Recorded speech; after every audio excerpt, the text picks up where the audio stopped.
মাকে শ্বাসরোধে আর বাবাকে কুড়াল দিয়ে কুপিয়ে হত্যা। এরপর মরদেহ দুটি শোবার ঘরের বিছানার পাশে মাটি চাপা দিয়ে দেয় ছেলে। এমন ওই নৃশংস ঘটনা ঘটেছে ময়মনসিংহের ত্রিশাল উপজেলার বৈলর বাস কুড়িগ্রামে। স্বজনরা জানান, বুধবার থেকে খোঁজ মিলছিল না বৃদ্ধ মনোয়ারা বেগমের। পরে বৃহস্পতিবার সকাল থেকে হদিস মিলছিল না তার স্বামী কৃষক মোহাম্মদ আলীরও। বাবা মায়ের খোঁজে বৃহস্পতিবার বিকেল ৩টার দিকে জরিনা খাতুন বাড়িতে এসে বিছানায় রক্তমাখা চাদর দেখতে পান। এরপর ভাই রাজুকে সন্দেহ হওয়ায় খবর দেওয়া হয় পুলিশকে। রাজুকে আটক করে জিজ্ঞাসাবাদ করতেই বেরিয়ে আসে হত্যার ঘটনা। স্থানীয়দের অভিযোগ, অনলাইন জুয়ার আসক্ত ছিল রাজু।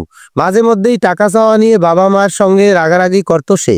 এমন নৃশংস ঘটনার দৃষ্টান্তমূলক শাস্তির দাবি করেন তারা। পুলিশ জানায়, কিছুদিন ধরেই ব্যবসার জন্য বাবা মায়ের কাছে টাকা চাচ্ছিল রাজু, কিন্তু তারা দিতে অস্বীকৃতি জানায়। এতে ক্ষোভে বুধবার বেলা 11টার দিকে মাকে শ্বাসরোধ করে ও রাতে বাবাকে কুপিয়ে হত্যা করে। মরদেহ গুম করার উদ্দেশ্যে বসতঘরে গর্ত করে মাটি চাপা দেয় ছেলে রাজু। মরদেহ দুটি উদ্ধার করে ময়নাতদন্তের জন্য ময়মনসিংহ মেডিকেল কলেজ হাসপাতালের মর্গে পাঠিয়েছেন পুলিশ।